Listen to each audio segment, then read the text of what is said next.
ഏറ്റവും പ്രധാനപ്പെട്ട ഒരു കണ്ണിയാണ് പി കെ കുഞ്ഞനന്ദൻ. CBI അന്വേഷണത്തിന് ഏറ്റവും നല്ല സമയം ഇതാണ്.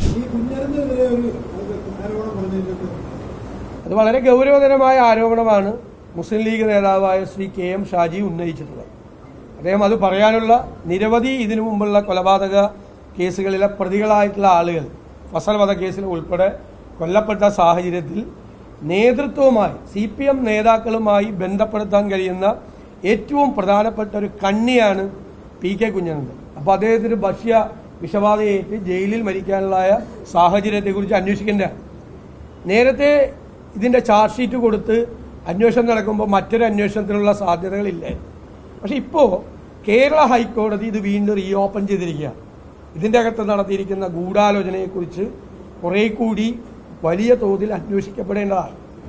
ശരിക്കും പറഞ്ഞാൽ ഇതിൻ്റെ ഗൂഢാലോചനയെക്കുറിച്ചൊരു CBI അന്വേഷണത്തിന് ഏറ്റവും നല്ല സമയം ഇതാണ്. ഏറ്റവും നല്ല സമയം ഇതാണ്. കാരണം ഹൈക്കോടതി ഇത് റീഓപ്പൺ ചെയ്തിരിക്കുക.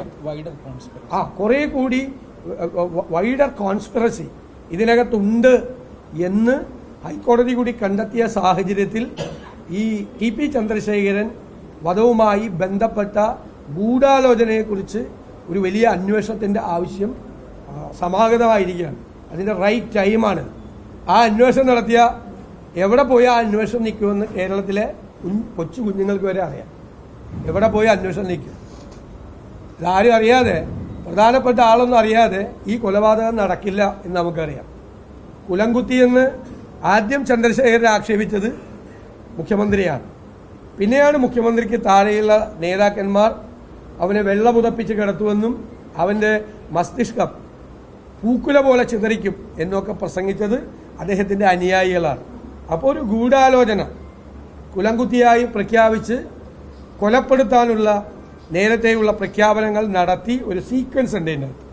ആ സീക്വൻസും ഇതിൽ പങ്കെടുത്ത ആളുകളും തമ്മിലുള്ള ഫോൺ സംഭാഷണങ്ങൾ ഉൾപ്പെടെയുള്ള കാര്യങ്ങൾ പരിശോധിച്ചാൽ വലിയ വൈഡർ കോൺസ്പിറസി എന്താണ് നടന്നത് എന്നതിലേക്ക് എത്തിച്ചു.